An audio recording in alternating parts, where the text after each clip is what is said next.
When armed men kicked through the diner door dragging a dying stranger, Claire Monroe's hands were shaking over coffee cups, not scalpels. The man bleeding across her floor wasn't supposed to survive the night. Neither was she. Victor DeLuca, the most dangerous crime lord in New York, had minutes left to live, and Claire had a choice. Let him die and face his men's wrath, or use the medical training she'd abandoned years ago to save a killer. One desperate act, two shattered lives, a bond that would ignite obsessions, trigger wars, and rewrite both their destinies forever.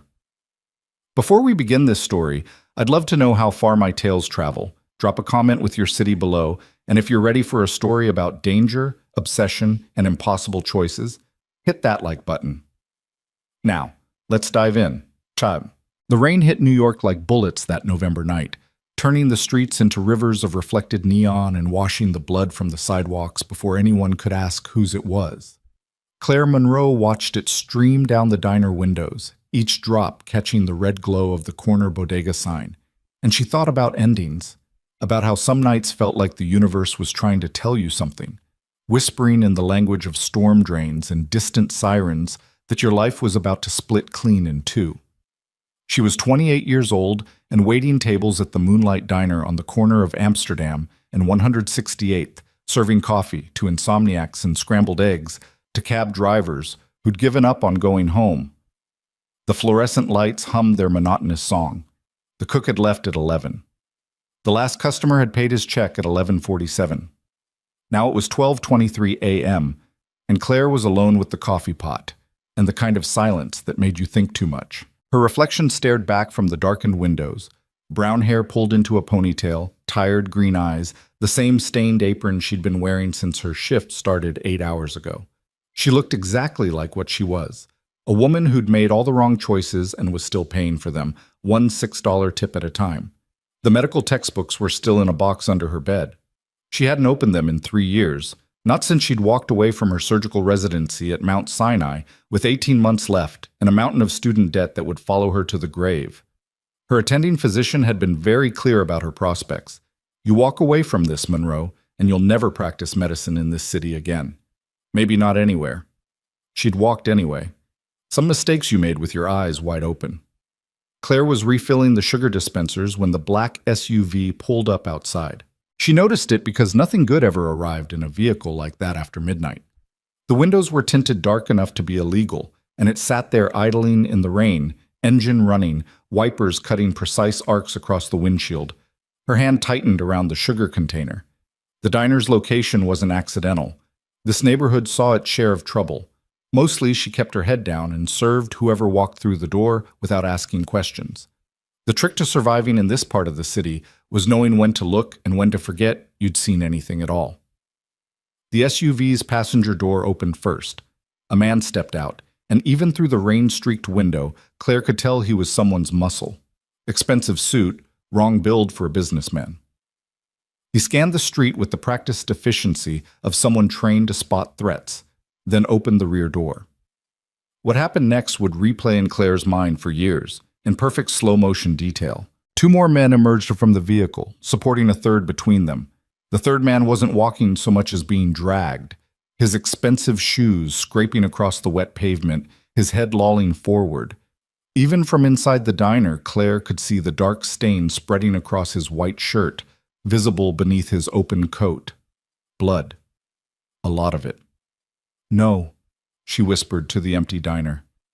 "Don't bring him here. Please don't bring him here." They brought him anyway. The door crashed open with enough force to crack the safety glass. The bell that normally chimed to announce customers made a broken, discordant sound. Suddenly, the diner was full of men and rain and the copper smell of blood, and Claire's carefully constructed world of coffee and silence shattered like the window she'd been watching. "Lock the door," the first man ordered. He had dark eyes and a scar that ran from his temple to his jaw, and his voice carried the kind of authority that expected immediate obedience. One of the others was already turning the deadbolt, flipping the sign to closed. They laid the bleeding man across the largest booth, and Claire got her first real look at him. Mid-30s, she guessed, dark hair plastered to his forehead with rain and sweat, strong features contorted with pain. His shirt was soaked through with blood, and more of it was pooling on the vinyl seat beneath him, dripping onto the checkered floor she'd mopped 2 hours ago. You. The scarred man pointed at Claire. You're going to help him. Her throat had gone completely dry. I'm a waitress. You need to call 911. He needs... No hospitals. The man's voice was flat. No police. You're going to help him here, or you're going to watch him die. Choose fast. Claire's training kicked in despite her terror, the same instincts she'd spent 3 years trying to bury. Her eyes went to the wounded man's chest, calculating blood loss, respiratory rate, signs of shock. The bullet wound was high on the right side of his chest, and from the bubbling quality of the blood, she knew immediately what she was looking at: a sucking chest wound. The bullet had penetrated the lung. He's drowning in his own blood, she said, surprised by how steady her voice sounded. Even if I wanted to help, I don't have equipment, no supplies, nothing sterile. I can't, then improvise. The scarred man pulled a gun from his jacket and set it on the counter with deliberate care, not pointing it at her, just making sure she knew it was there. Victor DeLuca doesn't die in a fucking diner because a waitress is too scared to try. The name hit her like cold water.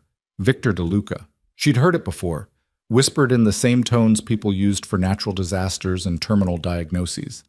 The DeLuca family controlled half the criminal operations in New York, and Victor DeLuca was its violent, brilliant, ruthless heir, the kind of man who appeared in newspaper headlines when bodies turned up in the East River or rival operations vanished overnight.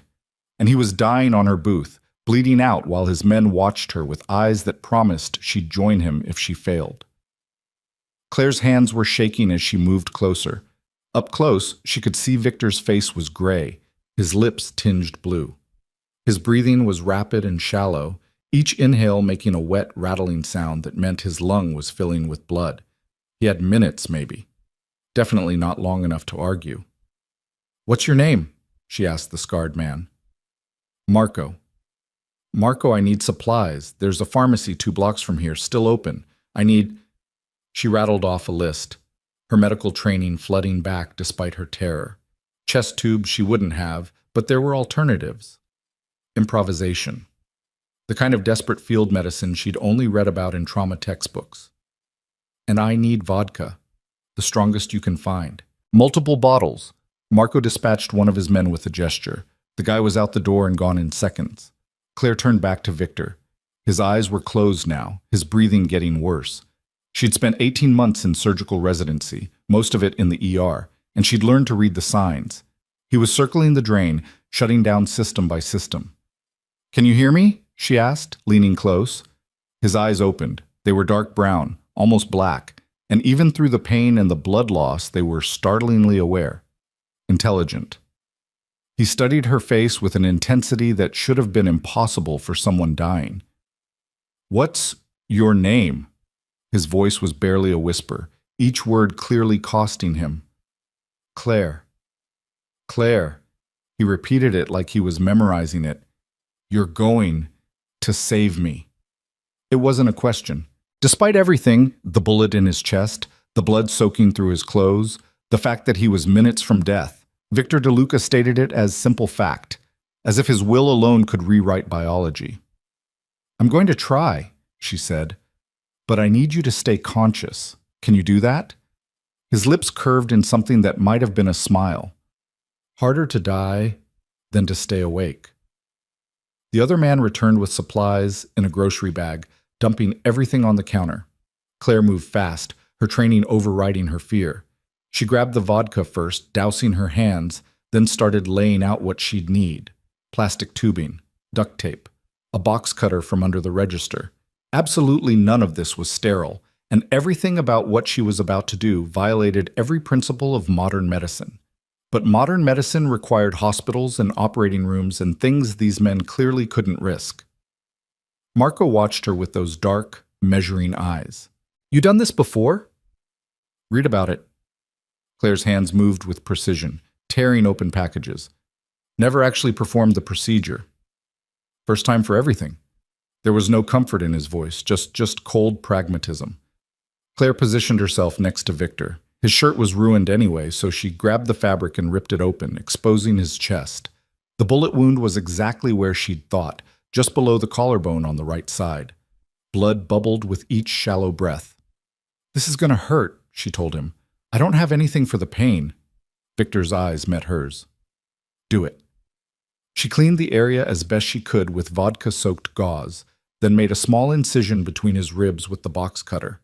Victor's jaw clenched, tendons standing out in his neck, but he didn't make a sound. Claire had seen grown men scream from paper cuts, but this man was taking field surgery without anesthetic in complete silence. Her fingers found the space between his ribs, and she guided the plastic tubing into his chest cavity. The moment it penetrated the pleural space, blood began flowing out through the tube, dark, oxygen-poor blood that had been compressing his lung. She taped the tube in place, then created an improvised one-way valve using a condom from the first aid kit and more duct tape.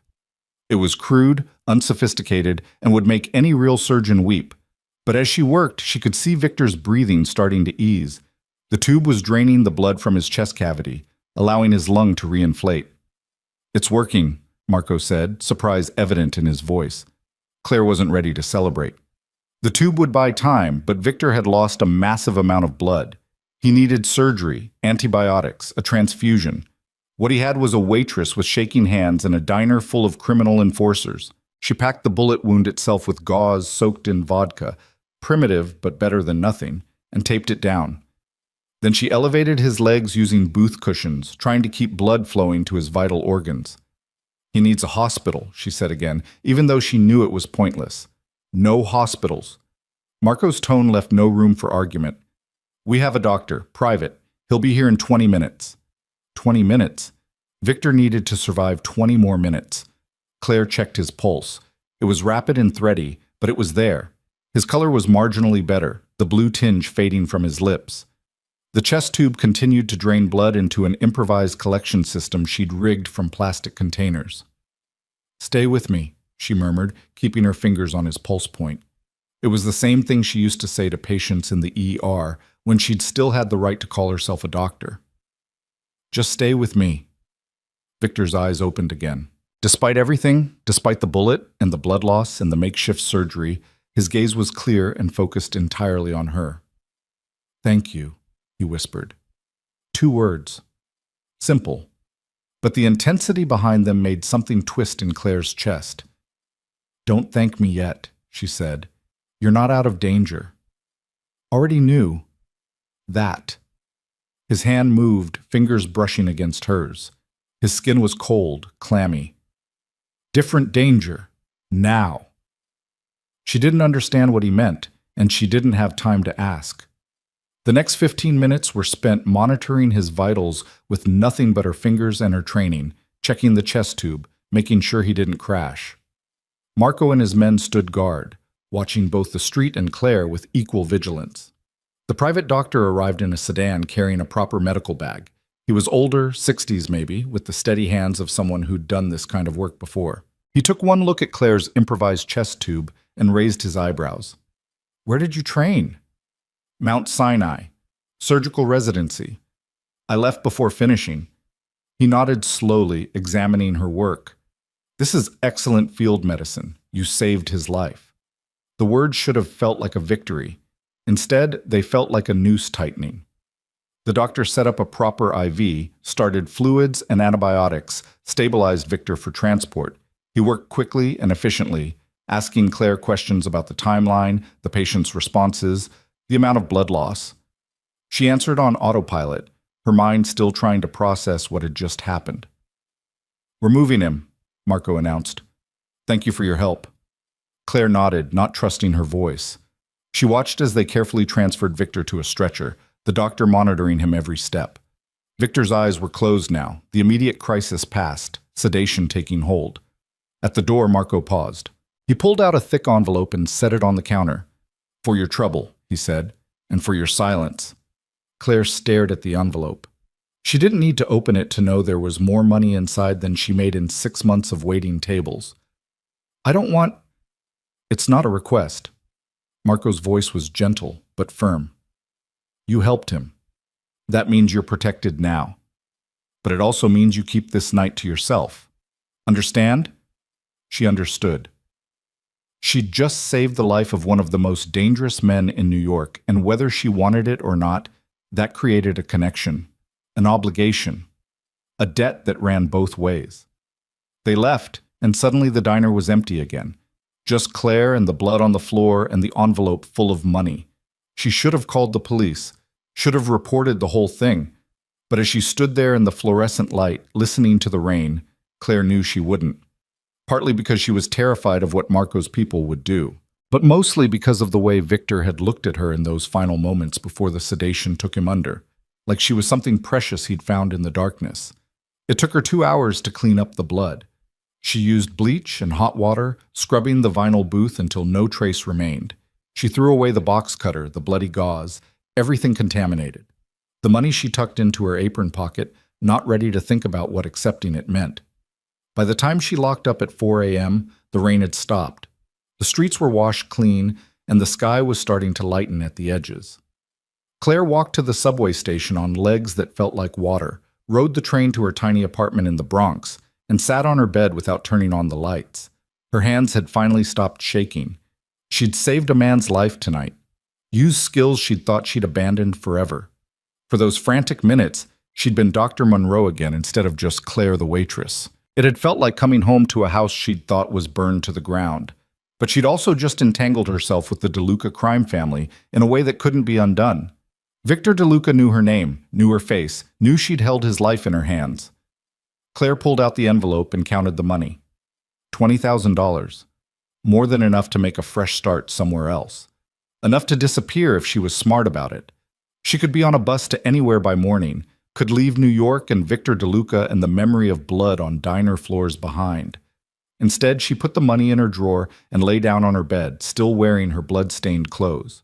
Because deep down, beneath the fear and the shock, she knew the truth. She wasn't going anywhere.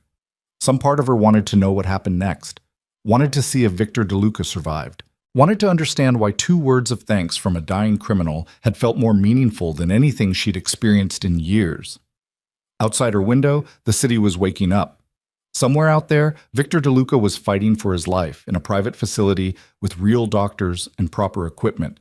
And somewhere in that same city, decisions were being made about Claire Monroe that she wouldn't learn about until it was far too late to run. She closed her eyes and tried to sleep, but all she could see was Victor's dark gaze, intense and aware, even in the shadow of death. All she could hear was his whispered voice. Different danger now. Claire had spent 3 years running from her past, from the doctor she'd failed to become, and the future she'd thrown away. Tonight, she'd run straight into something far more dangerous than failure. She'd run into fate. And fate, she was about to learn, didn't let go once it had you in its teeth. The next 3 days passed in a strange, dreamlike haze. Claire went to work, served coffee and eggs, smiled at customers, and pretended everything was normal. But she jumped every time the door opened, scanned every black SUV that passed, waited for Marco and his men to return, though she didn't know if she was hoping for it or dreading it. The money sat in her drawer, untouched. She couldn't bring herself to spend it. It felt like evidence, like a contract she'd signed in blood. On the 4th day, the diner's owner called her into his office. Tony Rizzo was a second-generation Italian-American who'd run the Moonlight for 30 years and asked exactly 0 questions about his late-night clientele. "Got a call this morning?" he said, not meeting her eyes.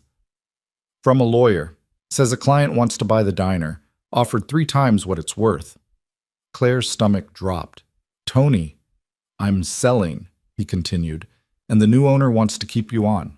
Gave specific instructions. Same shifts, double your current wage." "Who's the new owner?" Tony finally looked at her, and there was something like pity in his expression.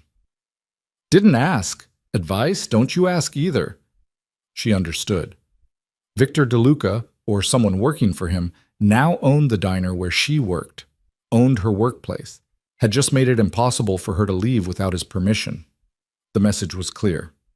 "You're under my protection. You're also under my control."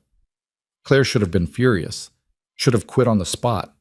Instead, she just felt a strange, twisted sense of inevitability, like she'd known from the moment Victor's blood had touched her hands that this was how it would go.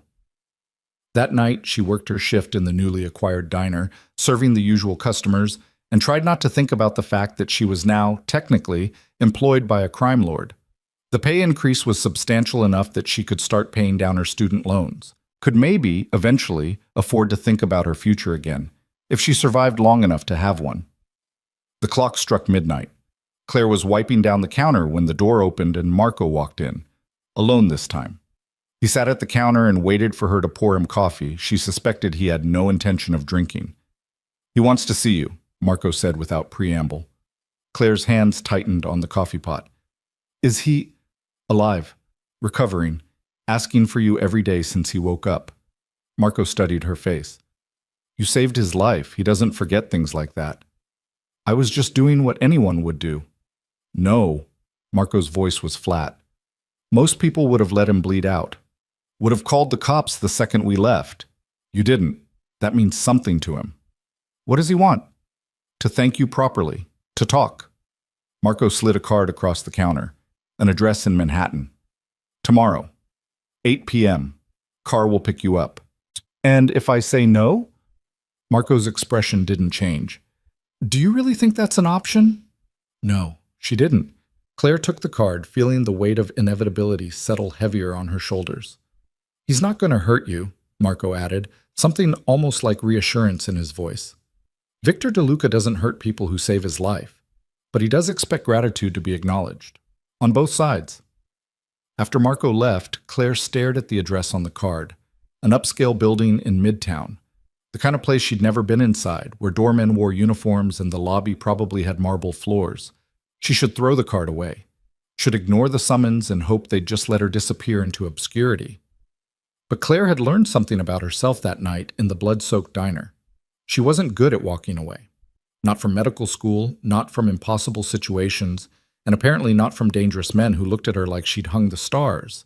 Tomorrow, at 8 p.m., she'd find out exactly what Victor DeLuca wanted from the woman who'd saved his life, and whether she was brave enough or foolish enough to survive whatever came next. The black Mercedes arrived at exactly 7:55 p.m., idling outside Claire's apartment building like a sleek predator. She watched it from her third-floor window, her reflection ghostly in the glass. Dark jeans, a simple white blouse, her hair loose around her shoulders because she'd changed her mind about the ponytail 3 times. She looked like she was going to a job interview, which maybe she was. An interview for a position she hadn't applied for and wasn't sure she wanted. The driver didn't honk, didn't call, just waited with the patience of someone paid to be invisible. Claire grabbed her jacket and headed downstairs before she could talk herself out of it. The November air bit through her clothes, carrying the smell of street vendors and exhaust. The driver opened the rear door without a word, and she slid into leather seats that probably cost more than her monthly rent. They drove through Manhattan in silence, the city lights streaking past the tinted windows. Claire watched the neighborhoods change from her shabby corner of the Bronx to the polished glass towers of Midtown. The building they stopped in front of was all modern architecture and understated wealth, the kind of place where even the doorman's uniform looked expensive. Marco met her in the lobby. He looked different in the warm lighting, less like hired muscle, more like executive security. His suit was tailored, his expression professionally neutral. "Good evening, Miss Monroe," he said, like this was a normal social call. "Victor's expecting you." The elevator rose so smoothly she barely felt the movement. Marco pressed the button for the penthouse, and Claire's stomach dropped for reasons that had nothing to do with acceleration. "How is he?" she asked, filling the silence.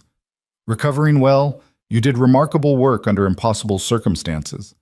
Marco glanced at her. "The doctor said another 5 minutes and Victor would have drowned in his own blood. You gave him those 5 minutes." The elevator doors opened directly into the penthouse, and Claire stepped into a world she'd only seen in magazines. Floor-to-ceiling windows overlooked Manhattan, the city spread out like scattered diamonds on black velvet. The furniture was minimal and expensive, all clean lines and understated elegance. Original artwork hung on the walls. She recognized a Rothko, which meant she was standing in a room worth more than she'd earn in 10 lifetimes. "He's on the terrace," Marco said, gesturing toward the glass doors. Claire walked through the living room on legs that felt steadier than they should. Through the windows, she could see a figure standing at the railing, his back to her. Even in silhouette, she recognized Victor DeLuca. She slid open the door, and the November wind hit her immediately, carrying the distant sound of traffic and the city's eternal hum. Victor turned, and for a moment they just looked at each other. He was thinner than she remembered, his face still too pale, but he was standing, breathing, alive. He wore dark slacks and a white shirt with the sleeves rolled up, and she could see the edge of bandages at his collar. His dark eyes were exactly as she remembered, intelligent, intense, missing nothing. Claire. Her name and his voice sent an unexpected shiver down her spine. Thank you for coming. Did I have a choice? A slight smile touched his lips. Always. Though I hoped you'd be curious enough to accept the invitation. Is that what this is? An invitation? She stepped onto the terrace, the wind whipping her hair. Because buying my workplace felt more like a leash. Protection, Victor corrected. The diner is now under DeLuca oversight. That means no one touches it, no one bothers you, no one asks questions about what happened that night. He paused. It also means you get paid what you're actually worth instead of poverty wages. I didn't ask for your protection. No. You asked for medical supplies and vodka, then proceeded to perform emergency thoracic surgery with a box cutter and plastic tubing. Victor moved closer, and she could see the careful way he held himself, the slight stiffness that spoke of healing wounds. Do you have any idea how rare that is? Someone who acts instead of freezing. Someone with the skill and the courage to try the impossible. I had medical training, that's all. You walked away from it. It wasn't a question. Mount Sinai surgical residency, 18 months left. You quit and disappeared into minimum wage obscurity. Why? Claire's jaw tightened. You had me investigated. I make it a point to know who saves my life, and who I owe. He was close enough now that she could see the scar tissue at his collar, the shadow of exhaustion under his eyes. You could have let me die. Should have, probably. I'm not a good man, Claire. I'm sure you've figured that out by now. You're a criminal. Yes. No denial, no deflection, just simple honesty. I run operations your police commissioner pretends don't exist. I make decisions that keep some very dangerous people in line, and sometimes those decisions require violence. 4 nights ago, someone decided I was a problem that needed eliminating. They were incorrect, thanks to you. Who shot you? That's been handled. The finality in his tone made it clear what handled meant. You don't need to worry about it. Claire wrapped her arms around herself against the cold. What do you want from me, Victor? He studied her for a long moment. I want to know why you saved me. Not the medical instinct answer, the real reason. You knew who I was. Marco told you my name. You knew what saving me meant, but you did it anyway. The question caught her off guard with its directness. Claire turned to look out at the city, gathering her thoughts. The light stretched to every horizon, millions of lives intersecting and diverging in patterns too complex to map. Someone was dying, she said finally. I had the knowledge to help. Everything else was just noise. Just noise. Victor moved to stand beside her at the railing. Most people hear that noise pretty loud when the dying man is Victor DeLuca. Maybe I'm not most people. No. His voice was soft. You're definitely not. They stood in silence for a moment, the wind carrying the scent of his cologne, something expensive and subtle. Claire was acutely aware of his proximity, the way he angled his body slightly toward her like a compass finding north. I owe you my life, Victor said. That's not a debt I take lightly. Name your price. Medical school paid off? New career set up anywhere you want? Money, security, whatever you need. It's yours. I don't want your money. The words came out sharper than she intended. You took the $20,000. I haven't spent it. Why not? Claire turned to face him. Because I don't know what it means. Because taking money from you feels like signing a contract I haven't read. Victor's expression shifted into something that might have been respect. Smart. Most people would have spent it and convinced themselves it was just good fortune. He reached into his pocket and pulled out a business card, holding it out to her. My private number. You call it day or night, and I answer. Any problem you have, any danger, anything at all, I handle it. That's what the money means. That's the contract. She took the card slowly, feeling the weight of what he was offering. Why would you do that? Because you saved my life when you had every reason to let me die. Because you're brilliant and wasted serving coffee to drunks. Because... He stopped, something flickering across his face. Bro, because when I was bleeding out on that booth dying, the last thing I saw before the doctor sedated me was your face. You looked at me like I was worth saving, not Victor DeLuca, crime lord, just a man who needed help. No one's looked at me like that in a very long time. The honesty in his voice made her chest tight. This close, she could see the exhaustion in his features, the pallor that came from blood loss and trauma. He should have been in bed, recovering. Instead, he was standing on a terrace in the cold because she'd agreed to come. You should sit down, she said quietly. You're still healing. A surprised laugh escaped him. Still playing doctor? Old habits. But she was genuinely worried. How much pain are you in? Manageable, which meant a lot.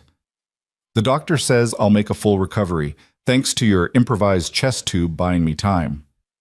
It was crude medicine. I'm surprised it worked. It worked because you knew what you were doing. Because when everyone else was panicking, you stayed calm and made impossible decisions. Victor's gaze held hers. That's power, Claire. Real power. Not the kind that comes from money or fear. The kind that comes from competence under pressure. Is this a job offer? Because I don't want to work for you. No, this is me trying to figure out what to do with someone who shouldn't exist. You're a complication, Claire Monroe. A civilian who knows too much, who I can't threaten because she saved my life, who won't take money, who walked away from a brilliant career for reasons you won't explain. He tilted his head slightly. You're making this very difficult. Making what difficult? Categorizing you. Everyone in my world fits into clear boxes. Employees, enemies, assets, liabilities. You don't fit anywhere. Maybe I don't need to fit. Maybe not. Victor was quiet for a moment. But you're in my world now, whether you want to be or not. That night made you visible to people who notice these things. The fact that I'm alive when I should be dead raises questions. Eventually, someone will connect those dots back to you. Fear spiked through her. You said I was protected. You are. Under my protection, which is substantial. But it also means you're marked as mine. People will see the diner acquisition, the security presence, the obvious interest. They'll draw conclusions. His voice was matter-of-fact, delivering terrible news with calm precision. I'm sorry. I wish there was another way. But the moment you saved my life, you became part of my story, and my story is dangerous. Claire's hands tightened on the railing. So I'm trapped. You're protected, Victor corrected. There's a difference. Trapped means no choices. I'm giving you all the choices I can. You want to leave New York? I'll set you up anywhere in the country with a new identity, enough money to start over. You want to finish medical school? I know people at every major hospital in America. One call, and your residency problems disappear. He paused. Or you stay, under my protection, and live your life. I don't own you, Claire. I just make sure no one else tries to. Those aren't real choices. They're all just different versions of being in your debt. The debt is mine, not yours. I owe you my life. These are repayment options. She shook her head, frustration and fear mixing into something combustible. You don't get it. I don't want to be repaid. I don't want to be protected. I just want to go back to my normal, boring life where the biggest problem is rude customers and broken coffee makers. That life ended the moment my blood hit your floor. Victor's voice was gentle but implacable. I'm sorry, but pretending otherwise will only get you hurt. The truth of it settled over her like a weight. He was right. She'd crossed a line that night, and there was no crossing back. The question was what she did with that reality. I need time, she said, to think, to process all of this. Take what you need. The protection stands regardless of what you decide. Victor pulled out his phone, typed something quickly. Marco will drive you home. But Claire? He waited until she looked at him. If you do decide to run, tell me first. Don't just disappear. The people looking for ways to hurt me would very much like to find you without my knowledge. If you're going to vanish, let me do it properly, safely. The concern in his voice was real. Whatever else Victor DeLuca was, criminal, killer, threat, his gratitude was genuine. She'd saved his life, and he took that seriously. I'm not running, she said, surprising herself. Not yet, anyway. Good. Something that might have been relief crossed his face. Would you like to stay for dinner? I have a chef who insists I need to eat more to regain my strength, and he always makes enough for an army. The invitation was so normal, so unexpected that Claire almost laughed. You're inviting me to dinner? I'm inviting the woman who saved my life to a meal. Is that so strange? Everything about this situation is strange. Fair point. Victor smiled, and it transformed his face from intimidating to almost charming. But I promise the food is excellent, and you can ask me anything you want. Full transparency. Consider it part of your thinking process. Claire knew she should leave, should put distance between herself and this man who represented everything dangerous and unknown. But curiosity was stronger than caution, and she'd already jumped off the cliff that night in the diner. Might as well see where she'd land. Okay, she heard herself say. Dinner. They moved inside, and the warmth was a relief after the terrace wind. Marco appeared with wine, a red that probably cost more than her monthly salary, and disappeared again with the efficiency of good security. Victor moved carefully to the dining table, and Claire noticed the way he favored his right side. You're in more pain than you're admitting, she observed. Probably. He poured wine for both of them. But complaining won't change it. Stubborn, determined, there's a difference. He raised his glass. To survival, and to the remarkable woman who made it possible. They drank, and Claire had to admit the wine was extraordinary. The chef appeared with the first course, some kind of seafood preparation that looked like art on a plate, and Victor watched her reaction with amusement. Not what you're used to at the diner, he said, slightly different than scrambled eggs and hash browns. She took a bite and almost moaned. It was incredible. Okay, I take back every reservation about staying for dinner. They ate and talked, and somehow it felt almost normal. Victor asked about her medical training, and she found herself telling him about the emergency room rotations, the impossible hours, the thrill of saving lives under pressure. He listened with genuine interest, asking intelligent questions that showed he understood the complexities of trauma medicine. So why did you quit? He asked finally, the question she'd been dreading. Claire set down her fork.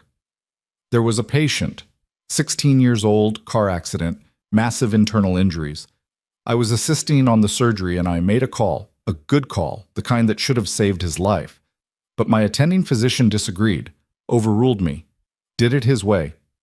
She could still see the boy's face, still hear the flatline tone. The patient died.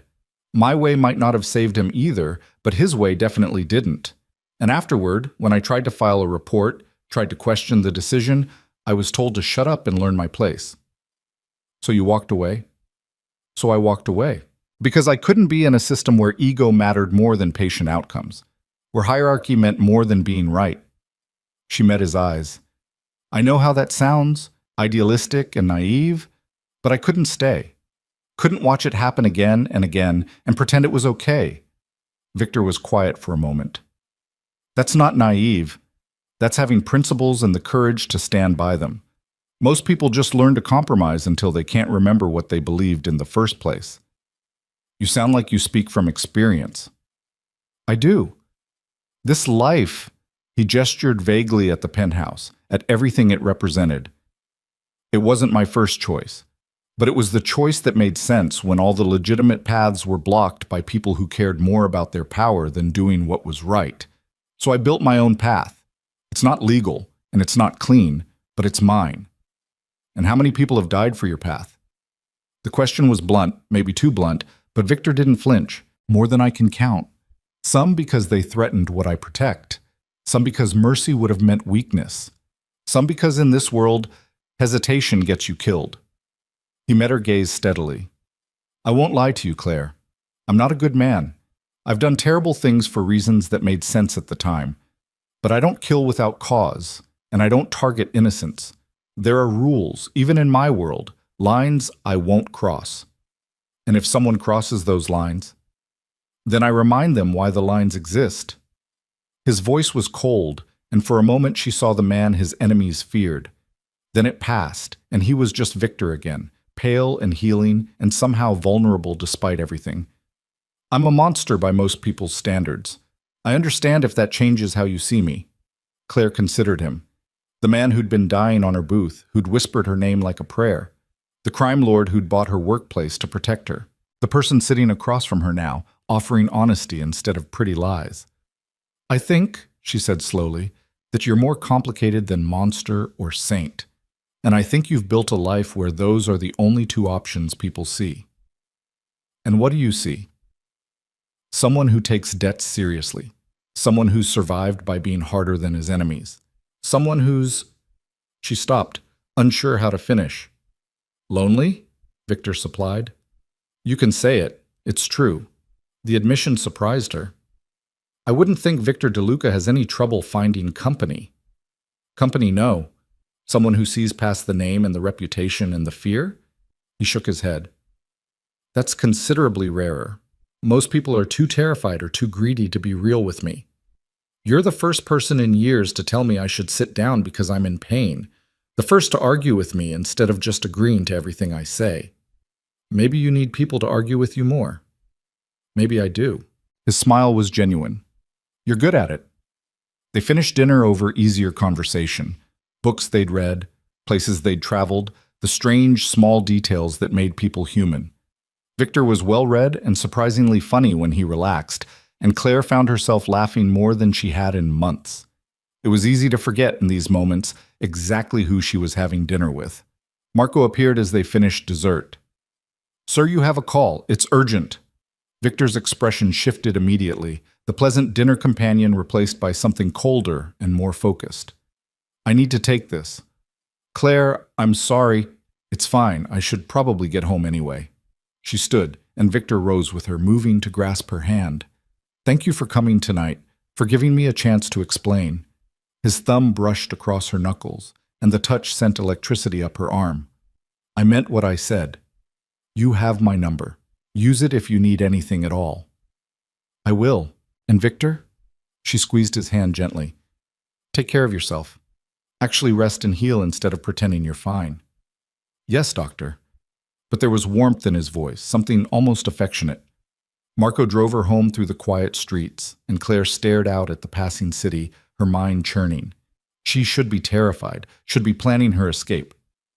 Instead, all she could think about was the way Victor had looked at her across the dinner table, like she was a puzzle he desperately wanted to solve. Her phone buzzed as she reached her apartment. A text from an unknown number.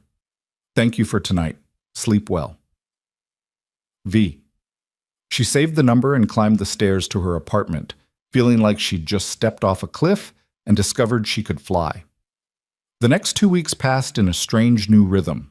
Claire worked her shifts at the diner, now under official DeLuca protection, which meant better tips and zero tolerance for problem customers. She noticed the security, never obvious, but always there. The guy reading a newspaper who never turned the page. The delivery driver who seemed to linger near the entrance. Victor's people, watching over her. She didn't hear from Victor directly, though Marco stopped by occasionally with messages. Victor was recovering well. Victor wanted to make sure she had everything she needed. Victor appreciated her discretion. It felt like being orbited by a planet with its own gravity, constant pull even from a distance. Then, on a Tuesday night 2 weeks after their dinner, everything changed. Claire was closing up the diner at midnight when she noticed the car across the street. Not one of Victor's. Wrong model, wrong positioning. 2 men inside, watching the diner with too much focus. Her instincts screamed danger. She pulled out her phone and found Victor's number, her thumb hovering over the call button. Was she overreacting, being paranoid? The car doors opened. Both men stepped out. One of them pulled a gun. Claire hit dial and dropped behind the counter as the diner's front window exploded in a shower of glass. Gunfire ripped through the space where she'd been standing, tearing through vinyl booths and shattering coffee cups. "Claire?" Victor's voice in her ear, sharp with concern. "The diner!" she gasped, crawling toward the back exit. "Men with guns! They're shooting!" More gunfire. The coffee maker exploded, raining hot liquid and grounds. Claire screamed and kept crawling, phone pressed to her ear. "Stay down." Victor's voice was deadly calm. "Help is 30 seconds away. Stay down and stay on the line with me." "Victor, I'm scared." I know, sweetheart, but you're going to be fine. Just stay low and keep moving toward the back. Can you do that?" The endearment barely registered through her terror. She could hear shouting now, the shooters entering through the broken window, heavy boots on broken glass. "Where is she?" Rough voice, unfamiliar. "Find the girl. She's here somewhere." Claire's breath came in panicked gasps. She made it to the kitchen, pressed herself against the wall behind the industrial refrigerator. Through the phone, she could hear Victor shouting orders to someone, the sound of a car engine roaring to life. "Claire, are you hidden?" "Kitchen, behind the refrigerator." "Stay exactly there. Don't move. Don't make a sound. My men are almost there." Footsteps approaching the kitchen. Claire clamped her hand over her mouth to muffle her breathing. The shooter appeared in the doorway, gun raised, scanning the space. He turned toward her hiding spot. Then the diner's back door exploded inward, and Marco appeared with 3 other men, weapons drawn. The next 10 seconds were chaos, gunfire, shouting, the sound of bodies hitting the floor. Claire squeezed her eyes shut and tried to make herself smaller. Then Marco was crouching beside her, his hand gentle on her shoulder. "Miss Monroe, you're safe. It's over." She looked past him to see both shooters on the ground, not moving. Marco's men were already securing the scene, working with the practiced efficiency of people who'd done this before. "Claire?" Victor's voice urgent in her ear. "Claire, talk to me." "I'm okay." Her voice shook. "Marco's here. The men who shot at me are dead," Marco confirmed quietly. "They won't hurt you." Through the phone, she heard Victor release a breath. "I'm 5 minutes away. Stay with Marco. I'll be right there." The next few minutes blurred. Marco wrapped her in his jacket and led her outside, away from the bodies and the wreckage. Police sirens wailed in the distance, but Marco made a phone call and they faded away, diverted elsewhere. That kind of power should have terrified her. Instead, she was just grateful. Victor's Mercedes screeched to a stop at the curb, and he was out and moving before the car fully stopped. He looked pale, moving too fast for someone still recovering, but his focus was entirely on her. "Claire." He reached her and cupped her face in his hands, eyes searching hers frantically. "Are you hurt? Did they touch you?" "No, I'm fine. I just—" Her voice broke. "They were trying to kill me." "I know. I'm sorry. I'm so sorry." He pulled her against his chest and she let herself collapse into him, shaking with delayed reaction. His arms wrapped around her, one hand in her hair, holding her like she was precious. "This is my fault. They came for you to get to me." "Who were they?" "Rivals. People who thought hurting you would hurt me." His voice was cold fury above her head. "They were right. But they won't make that mistake again." Marco approached. "Sir, we should move. Police will have questions we'd prefer not to answer." Victor nodded, keeping one arm around Claire. "Take her to the penthouse. Full security protocol. No one gets near her." "I can't just leave," Claire started. "Yes, you can." Victor's tone left no room for argument. "Your apartment isn't safe. The diner isn't safe. Until I've eliminated every threat, you stay where I can protect you properly." She should have argued, should have insisted on her independence. But men had just tried to kill her, and Victor's arms felt like the only safe place in the world. "Okay," she whispered. "Okay." Victor guided her to his car, his hand never leaving her back.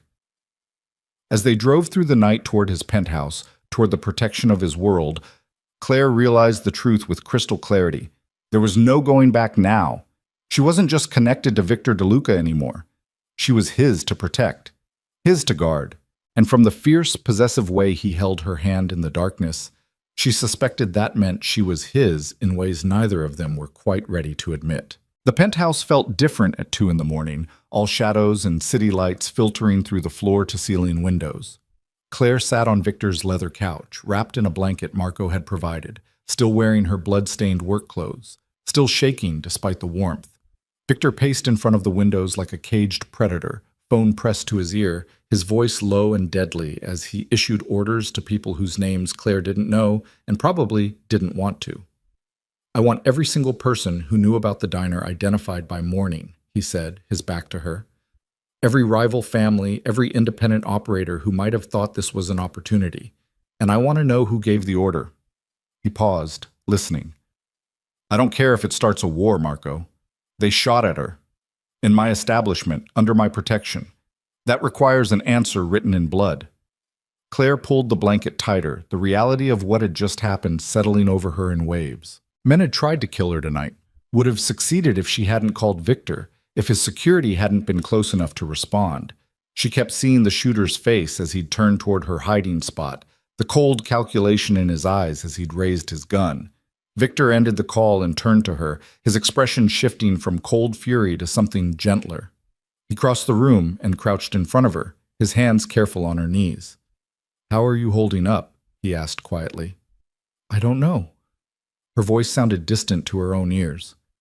"I keep thinking about what would have happened if I hadn't called you. If Marco had been a minute later." Don't think about that." Victor's hands tightened slightly. "You called me. My men got there in time. You're safe." "For how long?" The question came out sharper than she intended. "You said it yourself. People see me as your weakness now. How many more attacks before one of them succeeds?" Victor's jaw clenched. "That won't happen." "You can't promise that. You can't be everywhere. Protect against everything. This is your world, Victor. Violence and retaliation and people dying in diners. I don't know how to live in it." "You're right." He sat back on his heels, and she could see the exhaustion in his face, the strain of moving too much while still healing. "This is my world, and it's brutal and unforgiving. I wish I could tell you otherwise, but I won't lie to you. Being associated with me makes you a target. It's the price of my protection, and it's not a fair trade." "Then what do I do? I can't go back to my apartment, can't go back to work, can't live my normal life anymore." Frustration and fear bled into her voice. "You said I had choices, but I don't see any good ones." "There's one." Victor stood slowly, offering her his hand. "Come with me." She let him pull her to her feet, and he led her to the terrace. The November wind hit them immediately, but he positioned her against the railing where the building blocked most of it. The city sprawled beneath them, millions of lights in the darkness. "When I was 23, Victor said, staring out at the skyline, "my father was murdered by a rival family. They cut him down in the street like he was nothing. I inherited his empire, his enemies, and his debts all at once. I was terrified, had no idea what I was doing, just knew that showing weakness would get me killed." He paused. "So I became something else, someone harder, someone they feared more than they hated. I built walls around myself so thick that nothing could touch me." "What changed?" "You did." He turned to look at her, and the intensity in his gaze made her breath catch. "You saw me dying and didn't see Victor DeLuca, crime lord, just saw someone who needed help. You gave me that help knowing exactly what it would cost you, and you didn't hesitate. For the first time in a decade, someone looked at me and saw a person worth saving." "Victor, let me finish." His voice was gentle but firm. "I know this is terrifying. I know you didn't ask for any of this, but I'm offering you something I've never offered anyone: complete honesty and real choices. You want to leave? I'll set you up with a new identity in any city you choose. Witness protection level security. You'll never hear from me again, and you'll be safe. Or..." He stepped closer, close enough that she could see the flecks of gold in his dark eyes. "You stay. You let me protect you properly, not from a distance, but up close. You become part of my world instead of hovering on the edge of it." "What does that mean? Part of your world?" "It means you stay here where I can keep you safe. It means my enemies know that touching you means going through me, and no one is that stupid twice. It means..." He hesitated, something uncertain crossing his face. "It means you and I figure out what this is between us. This thing that started when your hands kept my blood inside my body. Because I haven't been able to stop thinking about you since that night, and tonight when Marco called to say you were being shot at, I felt terror I haven't experienced in 15 years. Claire's heart hammered against her ribs. "You barely know me. I know you're brilliant and brave and far too good for my world. I know you argue with me when everyone else is too afraid. I know that when I'm with you, I remember what it feels like to be human instead of just a weapon people point at their problems." His hand came up to cup her cheek, thumb brushing along her cheekbone. "I know this is insane and dangerous and probably the worst decision either of us could make, but I'm asking anyway. Stay with me, Claire. Let me keep you safe. Let me see where this goes." She should say no. should choose the witness protection option and disappear into a quiet life somewhere far from New York and violence and men who looked at her like she held the sun. But as she stood there with Victor's hand on her face and the city spread out beneath them, Claire realized something terrifying. She didn't want to leave, didn't want to disappear, wanted to see what happened if she was brave enough to stay. "This is crazy," she whispered. "Completely."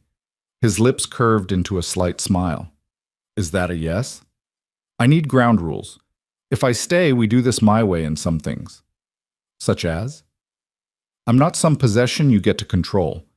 I make my own decisions about my life, my choices. Your protection doesn't mean your ownership." "Agreed." "And if people are going to die because of me, I want to know. No hiding the violence and pretending it doesn't exist. If I'm in this world, I'm in it with my eyes open." Victor's expression turned serious. "Claire, you don't want to know the things I do to keep you safe." "Maybe not, but I need to anyway. I won't be sheltered and lied to for my own good. If we're doing this, we're doing it honestly."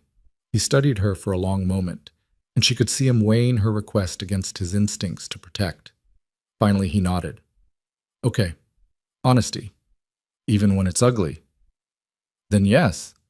The word came out steadier than she felt. "I'll stay." The relief that flooded Victor's face was profound. He pulled her against him, arms wrapping around her with a desperation that spoke of how close he'd come to losing her tonight.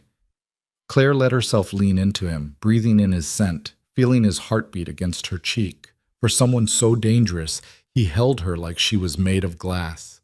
"I won't let anyone hurt you," he murmured into her hair. "I swear it." "I know." And somehow she did. They stood like that for a long moment before Victor pulled back slightly, his hands on her shoulders. "You should rest. It's been a terrible night, and you're running on adrenaline.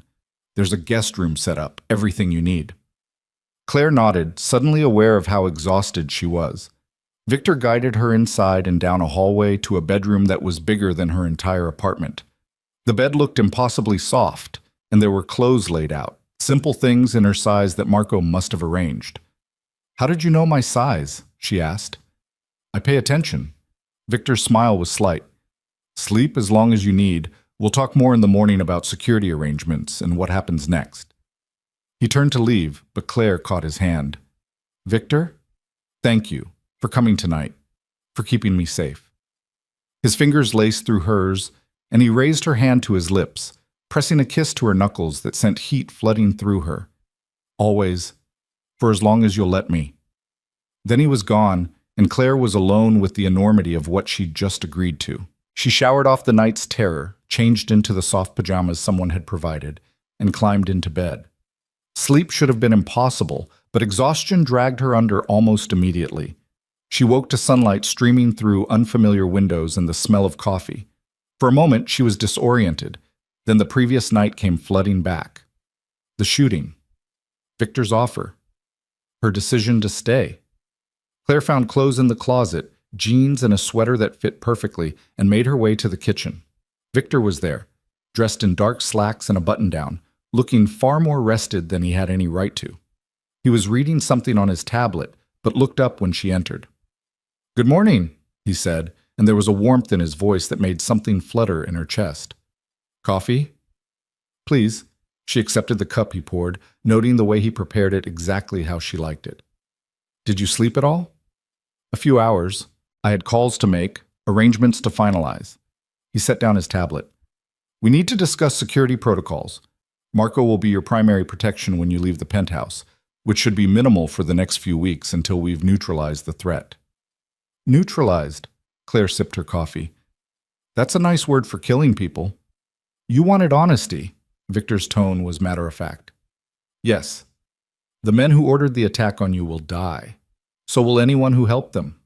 That's how this world works. Violence answered with greater violence until everyone remembers why attacking what's mine is a fatal mistake." The possessiveness in his voice should have bothered her. Instead, it sent an unexpected thrill down her spine. "What's mine?" "You are." He met her gaze directly. "If you stay under my protection, if you choose this, then yes, you're mine. Not as property, as someone I claim responsibility for, someone I defend with everything I have. And what am I supposed to do while you're defending me? Sit here and wait? For now, yes. I know you hate it. But until the threat is eliminated, you stay here where it's secure. After that, he paused. What do you want, Claire? If you could have anything, do anything, what would it be? The question caught her off guard. I don't know. I haven't thought about wanting things in a long time. Think about it now. She considered turning the possibilities over in her mind. I'd finish medical school, get my degree, my certification, actually become the doctor I was supposed to be. Then that's what you'll do. Victor said it like it was simple, already decided. I'll make calls today, Mount Sinai or any program you prefer. Full tuition paid, your record cleaned up, whatever you need to start over. You can't just make that happen with a phone call. Yes, I can. One of the benefits of my particular position, I have leverage over people who make those decisions. Your attending physician who blocked you? He has gambling debts I own. The hospital board? Several members have used my services over the years. They'll be happy to help once I explain the situation. Claire set down her coffee, unsettled by how easily he could manipulate the institutions she'd thought were untouchable. That's not earning it. That's just buying my way in. You earned it 3 years ago when you were brilliant enough to get into the program in the first place. Some vindictive attending cost you your career over a disagreement. I'm just correcting that injustice. Victor leaned forward. You saved my life with medical knowledge you thought was wasted. Let me help you use that knowledge to save others. It's not buying anything. It's removing obstacles that should never have existed. You make it sound so simple. Because it is. You're overthinking this. He reached across the table, his hand covering hers. I have power, Claire. Resources. Connections. Let me use them for something good instead of just protecting territory and eliminating enemies. Let me help you become who you were meant to be. The offer was tempting, dangerously so. Claire had spent 3 years mourning her lost career, convincing herself that door was closed forever. Now Victor was offering to kick it open, and all she had to do was accept help from a man who'd killed people before breakfast. I need time to think about it, she said finally. Take what you need. The offer stands. Victor's phone buzzed, and he glanced at it, his expression hardening. Marco's here with an update. Do you want to hear this, or would you prefer, I want to hear it? Honesty, remember? He nodded and stood, moving to open the penthouse door. Marco entered, looking tired but focused. He nodded respectfully to Claire before turning to Victor. We identified the shooters. Kozlov family. Low-level muscle hired through an intermediary. Marco's voice was professional. The intermediary is being questioned now. He'll give us who ordered it. How long until he talks? He's already talking. Says it was Anton Kozlov himself who ordered the hit. Wanted to prove the DeLuca protection wasn't as strong as advertised. Victor's face could have been carved from stone. Where's Anton now? His club in Brighton Beach. He knows we're coming. Has security doubled. Good. Let him see it coming. Victor's voice was cold. I want him alive, Marco. I want him to understand exactly what happens when someone shoots at what's mine. Then I want him dead in a way that makes a statement. Claire's stomach twisted, but she kept her face neutral. This was the reality she'd asked to see. The violence that protected her, delivered with calm precision. Marco glanced at her, then back to Victor. Sir, perhaps we should discuss details privately. No, Claire stays. Victor moved to stand beside her, his hand resting on her shoulder. She wanted honesty about how this world works. She gets it. Marco's expression suggested he thought this was a terrible idea, but he nodded. The interrogator is being thorough. We'll have confirmation of everyone involved by tonight. Do you want the Kozlov family eliminated completely, or just Anton and his immediate circle? Just Anton and anyone who knew about the order. The rest of the family gets a choice, pledge loyalty or leave the city. I'm not interested in genocide, just consequences. Understood. What about the intermediary? Useful information earns mercy. If he's told us everything, let him disappear. Give him enough money to start over somewhere far from New York. Marco made notes on his phone. In Miss Monroe's apartment, we swept it this morning. No evidence of surveillance or threats, but it's compromised by location. Empty it out. Anything she wants, bring it here. The rest gets donated. Victor glanced down at Claire. Unless you want to keep the apartment? She shook her head. That life already felt like it belonged to someone else. No, I don't need it. Then it's handled. Victor squeezed her shoulder gently. Anything else, Marco? Security protocols are in place. The penthouse is locked down tight. Anywhere Miss Monroe goes, she'll have minimum 3-person protection detail until the situation is resolved. Marco looked at Claire directly. I understand this is restrictive, Miss Monroe, but it's necessary. These people made their move and failed. They won't get a second chance. I understand, Claire said quietly. Thank you for last night, for getting there so fast. Something that might have been respect flickered across Marco's stern features. You're under DeLuca protection now. That's not just words. Anyone who threatens you threatens all of us. After Marco left, Claire found herself alone with Victor again. The magnitude of what she'd stepped into was becoming clearer by the moment. Not just Victor's protection, but his entire organization rallying to keep her safe. People she'd never met were risking their lives because she'd saved their boss. This is a lot, she said, voicing her thoughts. All these people involved because of me. Not because of you, because of what you represent. Victor guided her back to the couch, sitting beside her. You saved my life when you had no reason to. That kind of loyalty, that kind of courage, it matters in my world. My people respect you for it. They'll protect you because I've claimed you, but they'll do it gladly because you've earned it. I didn't do anything special. I just used the training I had. You keep saying that like it diminishes what you did. It doesn't. Victor turned to face her fully. Most people freeze in crisis situations.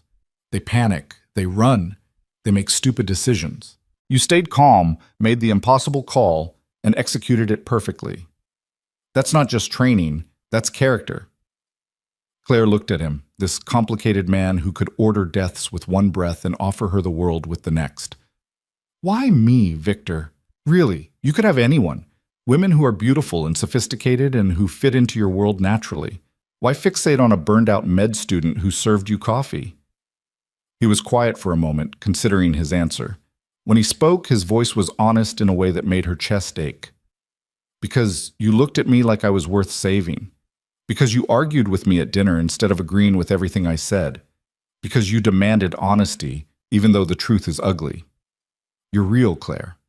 In a life where everyone performs for me, plays angles, wants something from me, you're just yourself. That's rarer than you know. I'm terrified, she admitted, of this world, of what staying means, of what I'm feeling for you when I barely know you. I'm terrified too. Victor's hand found hers. I haven't let anyone close in 15 years. Haven't trusted anyone with anything that matters.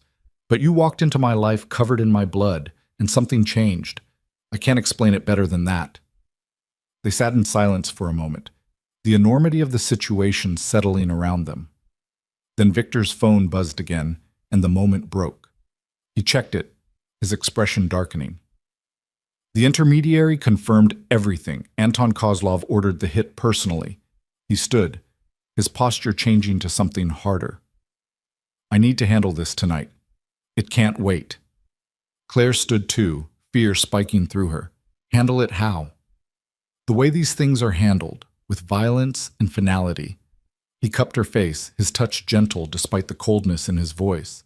Stay here. Marco's team will be outside. You'll be completely safe. And you? I'll be fine. I've done this 1,000 times. That's not reassuring. Her hands gripped his shirt. What if something goes wrong? What if you get hurt? Then you'll patch me up again. His smile was slight, trying for humor but not quite reaching his eyes. I'll be careful, Claire. I promise. She wanted to argue, to beg him not to go, to tell him that retaliation wasn't worth the risk. But she understood enough about his world to know this wasn't optional. Anton Kozlov had tried to kill her, had attacked Victor's protection, had challenged his authority. There had to be an answer, or the violence would never stop. Come back to me, she whispered. Please. Victor kissed her forehead, his lips lingering against her skin. Always. Then he was gone, taking half the security detail with him, and Claire was alone in the penthouse with her thoughts and her fear. She tried to distract herself, reading, watching television, anything to stop imagining what was happening in Brighton Beach. But every minute crawled by, and all she could see was Victor bleeding out again, dying in some club while she sat safe in his penthouse. Marco had left 2 guards outside the door and promised to keep her updated. But as midnight approached with no word, Claire's anxiety transformed into something close to panic. She paced the living room, her phone clutched in her hand, willing it to ring. At 12:47 a.m., it finally did. Marco's name on the screen. "Hello?" Her voice shook. "It's done. Victor's fine. We're coming back now." Relief flooded through her so powerfully she had to sit down. "What happened?" "Best if Victor tells you himself. We'll be there in 20 minutes. The wait was agony, but finally she heard the elevator, the sound of multiple people entering the penthouse. Claire rushed to the entryway and found Victor standing there, very much alive, though his shirt was splattered with blood that clearly wasn't his. Their eyes met, and something shifted between them. Victor crossed the space in 3 strides and pulled her against him, his kiss fierce and demanding and full of violence barely contained. Claire kissed him back with equal intensity, her hands fisting in his blood-stained shirt, claiming him the way he'd claimed her. When they finally broke apart, both breathing hard, Victor rested his forehead against hers. "It's over," he said quietly. "Anton Kozlov is dead. His organization is scattered. No one will come for you again. You're safe." "And you?" She touched his face, checking for injuries she couldn't see. "Not a scratch. I told you, I'm very good at this." He captured her hand, pressing a kiss to her palm. "But coming home to you made me realize something. I've spent 15 years not caring if I lived or died. Just going through the motions, surviving. Tonight, for the first time, I wanted to survive. Wanted to come back. Because you were here, waiting." Claire's heart hammered against her ribs. "Victor, I'm not asking for anything," he interrupted gently. "Just telling you the truth. You wanted honesty, so here it is. You've become the reason I want to keep living. And that terrifies me almost as much as it did when they shot at you." She should probably be scared by the intensity of what he was saying, by how quickly this had escalated from protection to something much deeper. But standing there with Victor's arms around her and his blood, someone else's blood, on his clothes, Claire felt something click into place. This was insane, dangerous, completely illogical. She barely knew this man, and what she did know should send her running. But somehow, impossibly, she was falling for him anyway. "I think," she said carefully, "that we're both completely crazy. Probably." Victor smiled, and it transformed his whole face. "Is that a problem?" "I don't know yet. Ask me again tomorrow." He laughed, the sound surprising and genuine, and pulled her close again. They stood like that for a long time, wrapped in each other while the city glittered beyond the windows. Tomorrow would bring new challenges, new threats, new questions about what they were building together. But tonight, they were both alive and whole and safe in each other's arms. And for now, that was enough. The safe house Victor's men transported Claire to wasn't what she expected. Located 2 hours outside the city in upstate New York, it looked like a modest cabin from the outside. Weathered wood, a gravel driveway, surrounded by dense forest that swallowed sound. Inside was a different story. State-of-the-art security systems, reinforced walls, enough provisions to last months. A gilded cage designed to keep threats out and her safely trapped within. She'd been there for 3 days, and the isolation was driving her insane. Marco visited daily with supplies and updates he clearly wasn't authorized to share. Victor was handling the situation. Victor had eliminated 2 rival operations. Victor was making sure she'd be safe to return soon. But Victor himself never came, never called, and his absence felt like abandonment even though Claire knew it was strategic. He was drawing fire away from her, making himself the visible target while she stayed hidden.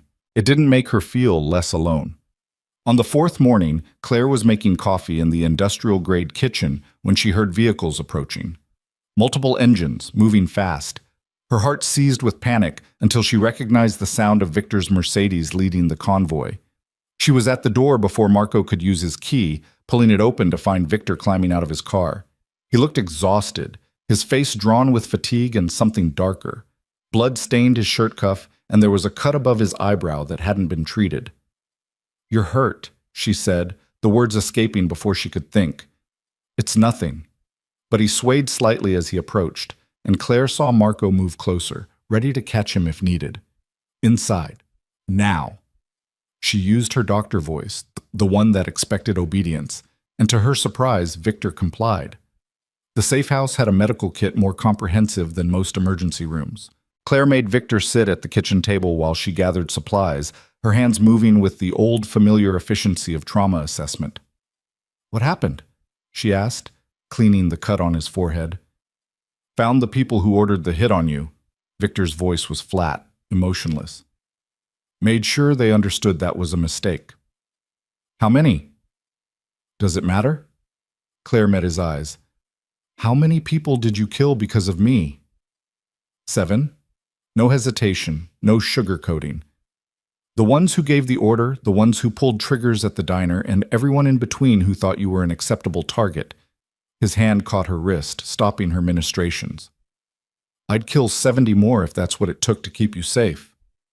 The intensity in his voice made her breath catch. Victor, they took you from me. His grip tightened, not painful but desperate. Dragged you out of that car at gunpoint while I was halfway across the city. Do you have any idea what those hours were like? Knowing they had you, knowing what they might do before I could get there? Claire remembered those hours differently. The terror of the abandoned warehouse, the cold concrete floor, the way her captors had discussed her fate like she was livestock.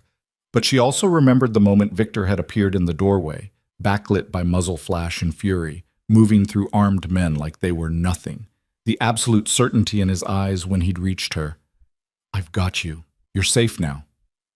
You came for me, she said softly. You saved me. I almost didn't make it in time. Another 5 minutes and... He stopped, jaw clenched. I can't do this, Claire. Can't have you out there where anyone can reach you, where my enemies can use you against me. So what are you saying? I stay hidden forever? I'm saying you stay with me. Under my protection, in my home, where I can ensure nothing touches you.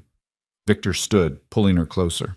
I'm saying I want you in my life in a way that makes it clear to every person in this city that harming you means death. Not just protection, partnership. Her heart hammered against her ribs. Partnership. I'm asking you to be mine, Claire. Publicly. Permanently. His hands framed her face with devastating gentleness. I know it's insane. I know we barely know each other, but I've never been more certain of anything. You're the first real thing I've had in years. The first person who sees me as human instead of monster. I'm not letting that go. This is crazy, she whispered. We met a month ago. You were bleeding to death on my floor. And you saved me. Then you challenged me, made me laugh, argued with me like I was just a man instead of Victor DeLuca, crime lord. He smiled, but it was edged with something fierce. You think I don't know this is fast? That normal people take years to build what I'm proposing? But we're not normal people, and this isn't a normal situation.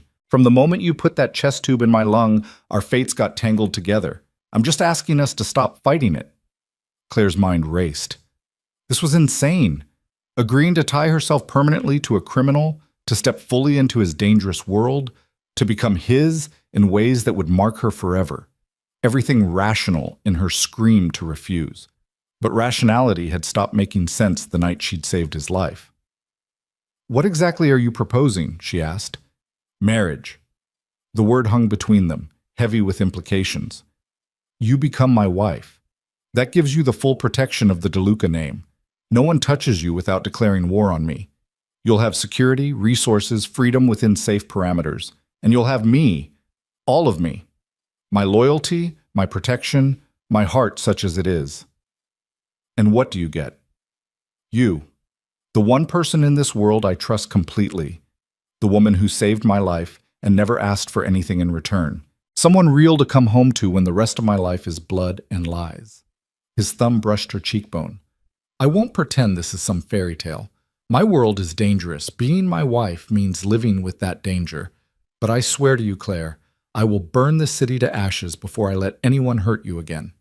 She believed him. That was the terrifying part.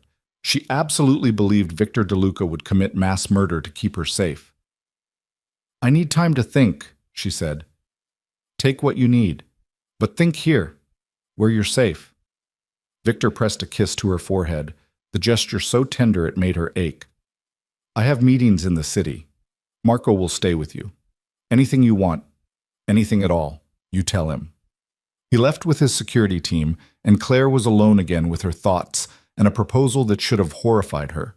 Instead, she found herself imagining it, being Victor's wife, having the power and protection that came with his name, never having to worry about money or safety or the crushing weight of dead-end jobs and abandoned dreams. But more than that, having Victor. The man who looked at her like she was precious, who valued her mind as much as her medical skills, who'd killed 7 people to avenge her kidnapping and would have killed 70 more without hesitation. Was that love? Or obsession? Or something darker she couldn't name? Marco found her on the porch that evening, watching the sun set through the trees. He means it, you know, Marco said, settling into the chair beside her. The marriage proposal. Victor doesn't make offers like that lightly. How long have you worked for him? 15 years, since we were both stupid kids trying to survive the streets. Marco's expression was distant with memory. He saved my life back then, took a knife meant for me. We've been brothers ever since, in all the ways that matter. So you're loyal. I'm honest. And honestly, I've never seen Victor like this. He's always been controlled, strategic, thinking 10 moves ahead. But with you, he's different. More human. More vulnerable. Marco looked at her directly. That scares his enemies. A Victor DeLuca who cares about someone is a Victor DeLuca with a weakness. That's why they came after you. That's why this will keep happening unless you're under his complete protection. Or I disappear. Start over somewhere he can't find me. You think he'd let you go? Marco's smile was sad. Claire, the moment you saved his life, you became the most important person in his world. He'd find you wherever you ran. Not to hurt you. Just to know you were safe. To keep watching over you, even from a distance. That's who he is. That sounds like obsession. Maybe it is, but I've seen obsession without care. I've seen men collect people like trophies. Victor's not that. He genuinely wants you to be happy, to be safe, to choose him. He's just hoping you choose him. Claire sat with that truth as darkness fell. Victor was giving her a choice, but the options were increasingly clear. Stay in his world under his protection, or spend the rest of her life running from the enemies his mere interest had created. Or she could choose the third option, the insane one. She could choose him. 2 more days passed. Victor returned each evening, sometimes bloody, sometimes exhausted, always checking on her before he dealt with anything else. They had dinner together, talked about everything and nothing, and he never once pressured her for an answer. Just gave her time and space and the kind of patient attention that made her feel valued in ways she'd forgotten were possible. On the 7th night, after dinner, Claire found him on the porch where she'd spent so much time thinking. He stood at the railing, looking out at the forest, and she saw the weight he carried in the set of his shoulders. Victor. He turned, and something in her expression made his eyes sharpen with hope and fear. I've made my decision, she said. The silence stretched between them, heavy with possibility. I'll marry you, Claire continued, but I have conditions.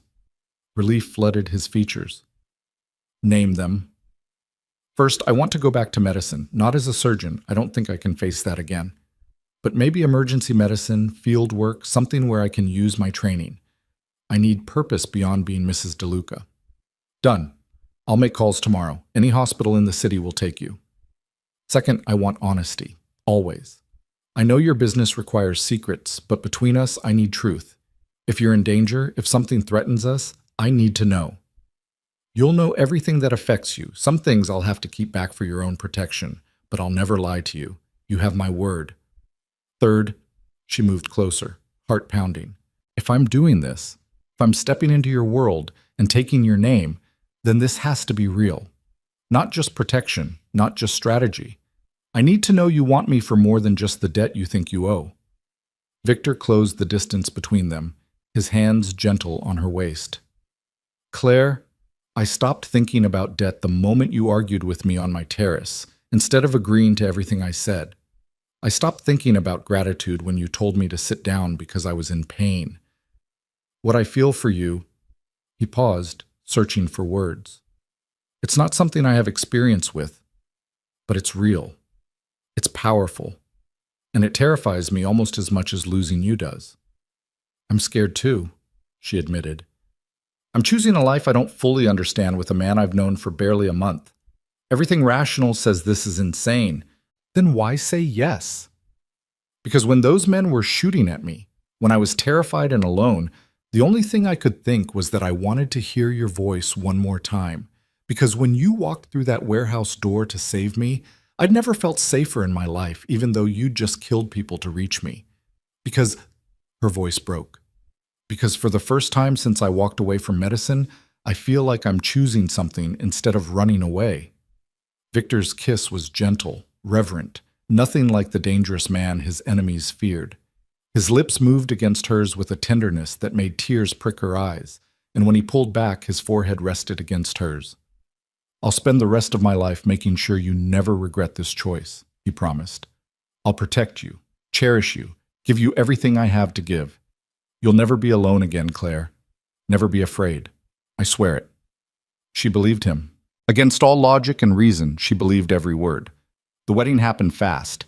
Victor made calls, pulled strings, and within a week they stood in front of a judge in a private ceremony with Marco as witness.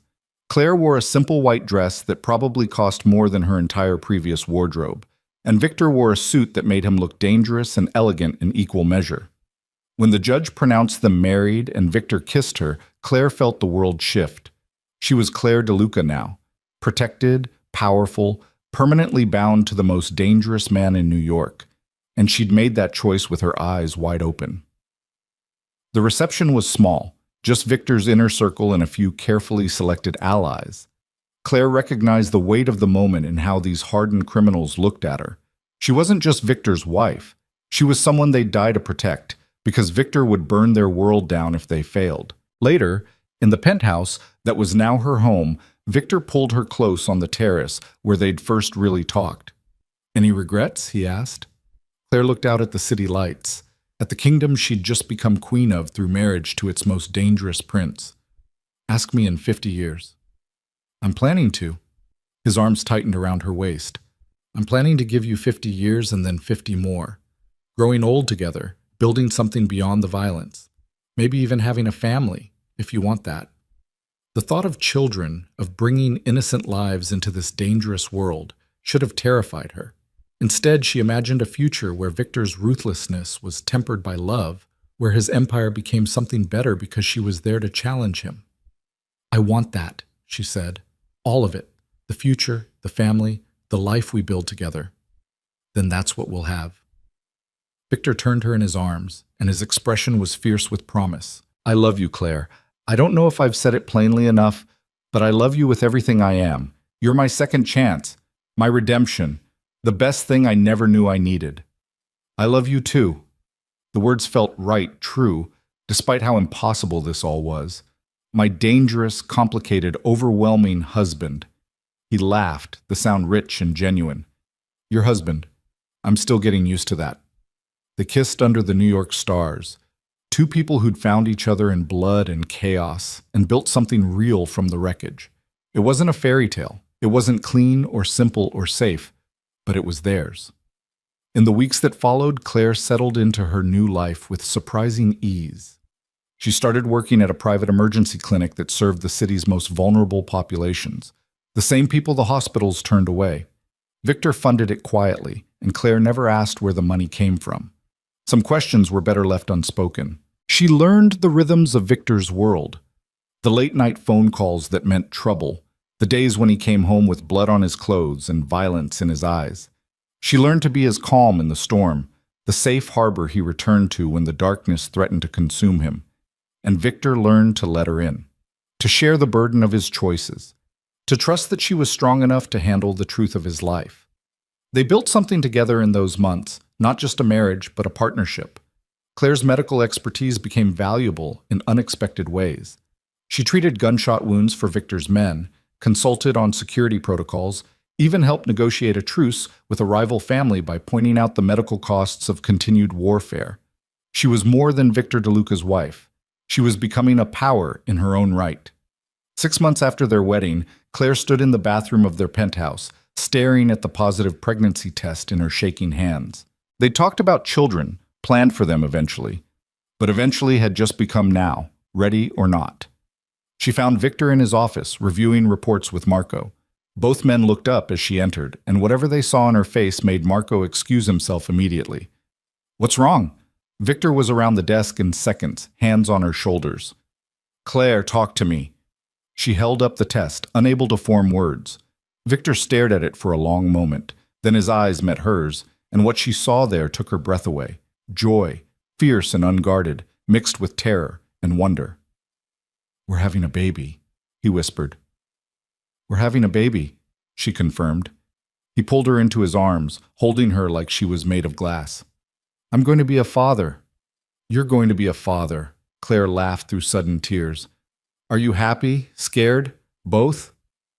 "Both, definitely both." Victor pulled back to look at her, his hands cradling her face. "I'm terrified I'll fail, that I'll bring a child into this world and my enemies will—" He stopped, jaw clenched. "We'll protect them," Claire said firmly. "Together. The same way we protect each other. This baby will have both of us, and an entire organization of people who'll die before they let harm come close." "You're not scared?" "I'm terrified. But I'm also happy, excited, ready to build this family with you." She covered his hands with hers. "We're going to be okay, Victor. All three of us." That night, lying in bed with Victor's hand resting protectively on her still flat stomach, Claire thought about the journey that had brought them here. From a dying man bleeding out on her floor to this moment of perfect, terrifying possibility. She'd saved Victor's life with improvised medicine and desperate courage. And in return, he'd given her a life worth living. Had taken a woman who'd given up on her dreams and shown her that new dreams were possible. Their story had started in violence and blood, but it had transformed into something else entirely. Love forged in danger, partnership built on trust, a future that neither of them could have imagined that rain-soaked November night. "I love you," Victor murmured in the darkness. "Both of you." Claire smiled, feeling the weight of that love settle over her like armor. "We love you too." Outside the penthouse windows, New York glittered with a million stories of its own.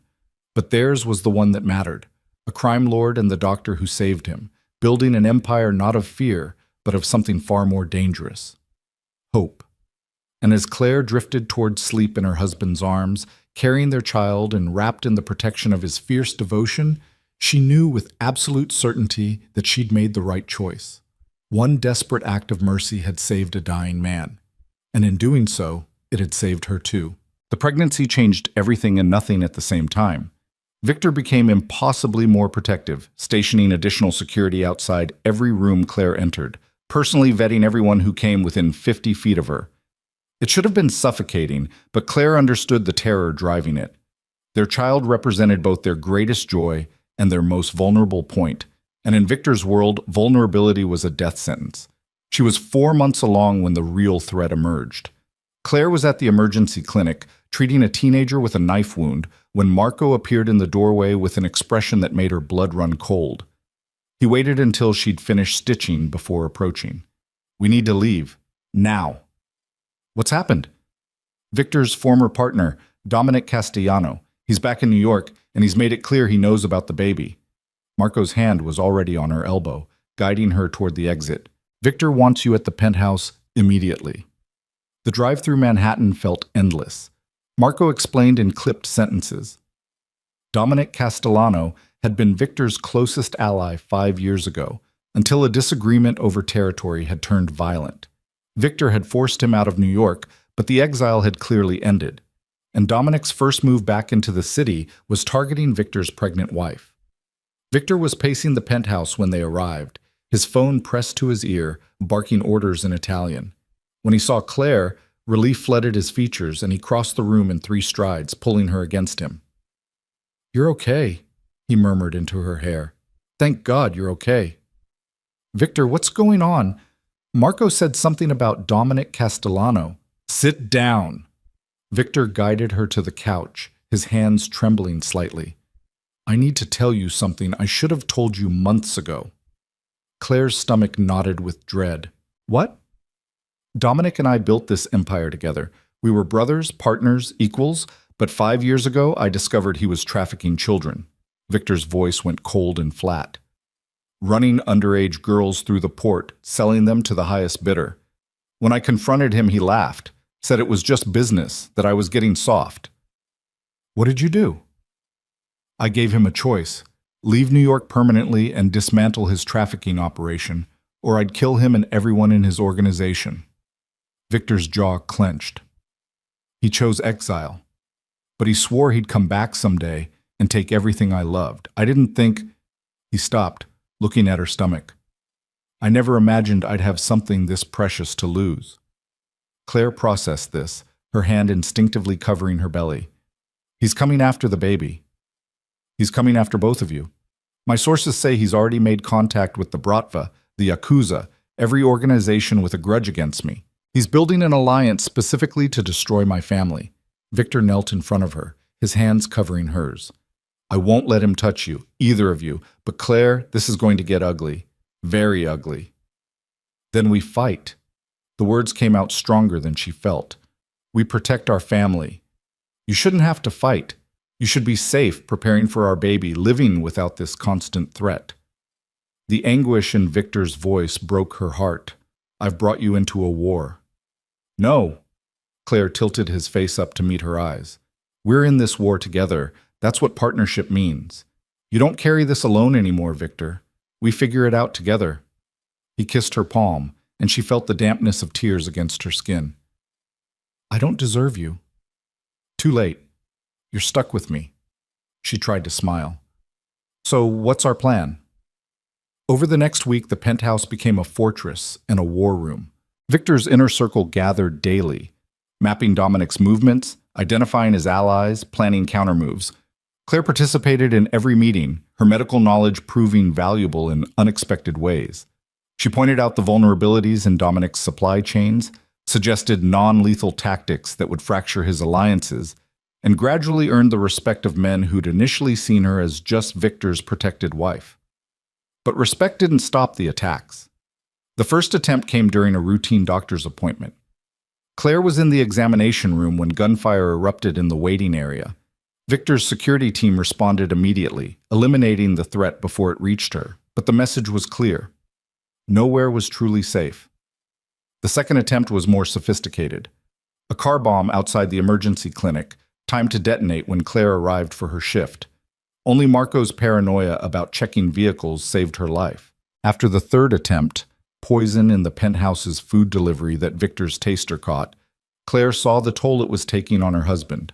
He wasn't sleeping, barely eating, and the violence in his responses was escalating.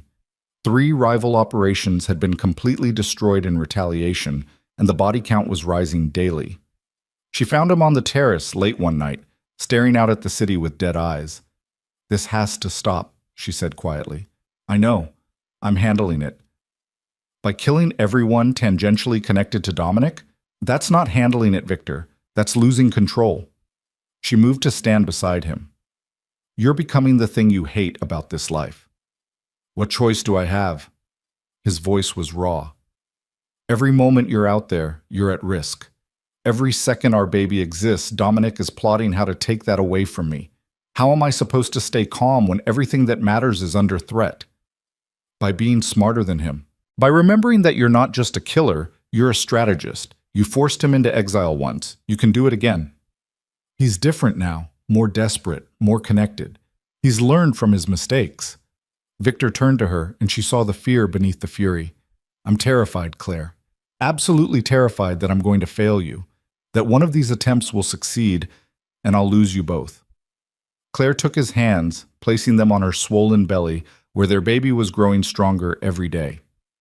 Then we end this, not by out-killing him, but by out-thinking him.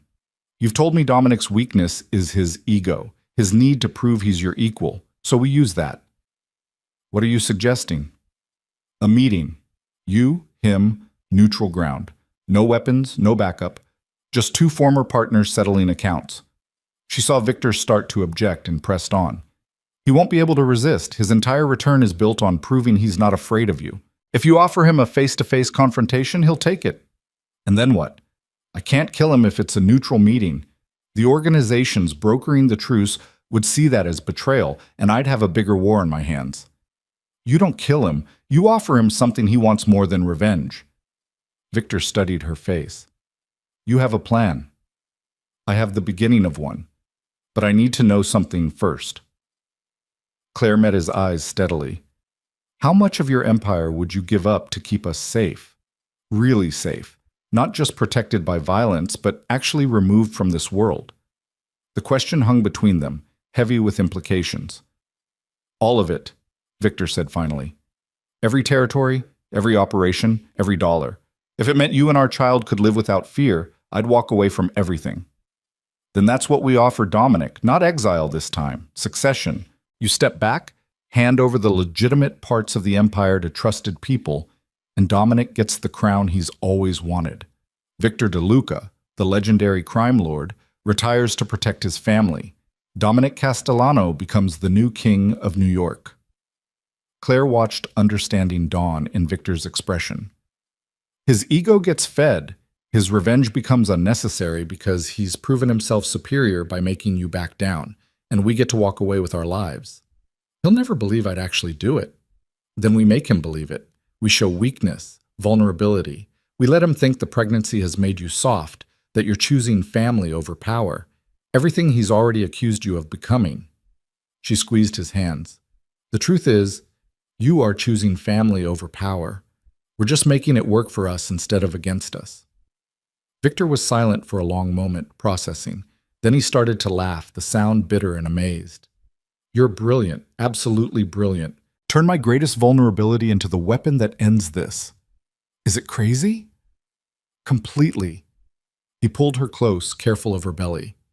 But it might actually work. Dominic's always needed to feel superior. If I hand him victory by choosing you over the Empire, his revenge loses its point. Why destroy a man who's already destroyed himself? They spent the next 3 days setting it up. Marco reached out to neutral parties, brokers who could arrange a meeting between Victor and Dominic without it turning into immediate bloodshed. The location was chosen carefully, a restaurant in Little Italy, owned by a family with ties to both men, public enough to discourage violence but private enough for honest conversation. Claire insisted on being there, and despite Victor's initial refusal, she eventually made him understand. This only worked if Dominic saw that Victor was choosing her, that the pregnancy had fundamentally changed his priorities. Her presence was essential to selling the narrative. The night of the meeting, Claire dressed carefully in a flowing dress that accentuated her pregnancy rather than hiding it. She was 6 months along now, unmistakably carrying Victor's child, and she needed Dominic to see exactly what Victor was choosing over power. The restaurant was closed to regular customers, just the neutral family's security and the principals. Dominic Castellano sat at a corner table, flanked by 2 bodyguards, watching with cold eyes as Victor and Claire entered. He looked exactly as Claire had imagined from Victor's descriptions. Handsome in a cruel way, expensive suit, the kind of man who'd learned to weaponize charm. But his eyes were dead, and she knew immediately that this was someone capable of anything. Victor? Dominic's smile was sharp. And the famous Claire. The woman who made you weak. The woman who made me realize there's more to life than this empire we built on blood. Victor kept his hand on Claire's back as they sat across from Dominic. Thank you for agreeing to meet.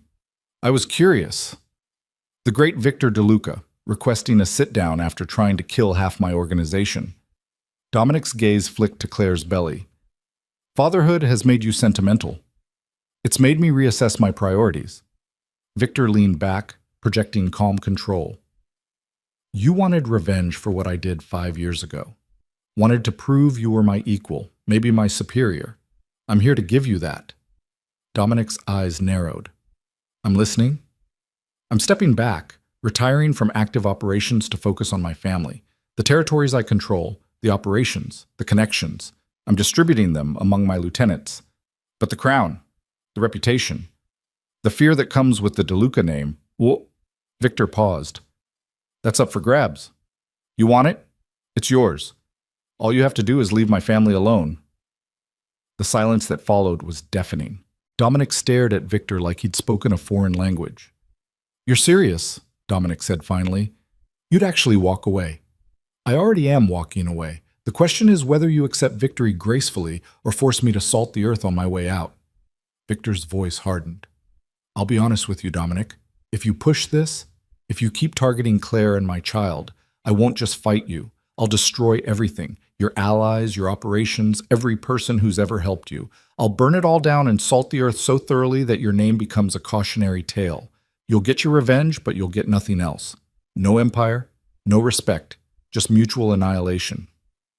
Or, Dominic prompted, or you accept that you've won, that you made Victor DeLuca choose family over power, made the legendary crime lord walk away to protect a woman and an unborn child. That's a better story than killing me, isn't it? More proof of your superiority.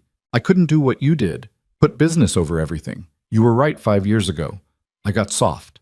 And now you get to be king while I change diapers. Claire watched Dominic process this, saw the calculations running behind his eyes. Victor was right about the man's ego. The narrative of making his former partner retreat was more satisfying than simple murder. What about the trafficking? Claire asked quietly. The operation Victor shut down. Does that come back too? Dominic's gaze snapped to her. You think you get to make demands? I think I get to know if my child will grow up in a city where children are safe or where they're commodities. Claire kept her voice steady despite her fear. Victor walked away from you over that issue. I need to know if accepting your victory means accepting that evil too. You've got nerve, I'll give you that. Dominic studied her with something like respect. The trafficking was never about money. It was about power, about having something Victor's morality couldn't touch. If he's walking away, giving me what I want, then I don't need to prove that point anymore. The trafficking stays dead. It wasn't a moral victory, just a practical one, but Claire would take it. Then we have a deal, Victor said. I announce my retirement within the week. Transition takes 3 months, after which the DeLuca Empire is history, and you're the undisputed power in New York. In exchange, Claire and our child are permanently off limits. Any harm comes to them, even accidentally, and the deal is void. Dominic considered for a long moment. Then he smiled, and it was genuinely pleased. Done. I want it in writing, witnessed by the commission, but yes, done. He raised his wine glass. To Victor DeLuca's retirement and my ascension. May you enjoy domestic bliss while I enjoy everything you built. They drank to the devil's bargain, and Claire felt the tension that had been strangling her for months finally ease. It wasn't perfect, it wasn't clean, but it was survival. The next 3 months were strange and bittersweet. Victor systematically dismantled his empire, distributing territories to loyal lieutenants with strict instructions to honor the agreement with Dominic. Some of his people were angry, feeling betrayed by his choice to walk away. Others understood and respected the decision. Marco was among those who understood. You're doing the right thing, he told Victor as they oversaw the final transfer of operations. This life, it takes everything from you eventually. Better to walk away on your own terms than have it all taken. What will you do? Victor asked. You've been with me from the beginning. I've got enough saved to disappear somewhere warm. Maybe find a nice woman who doesn't ask too many questions. Marco smiled. I'm too old for this game anyway. Time for both of us to retire. Claire's pregnancy progressed smoothly through the transition. The attack stopped completely once Dominic's victory became public knowledge. There was no point targeting Victor's family when Victor was already defeated, already choosing domesticity over power.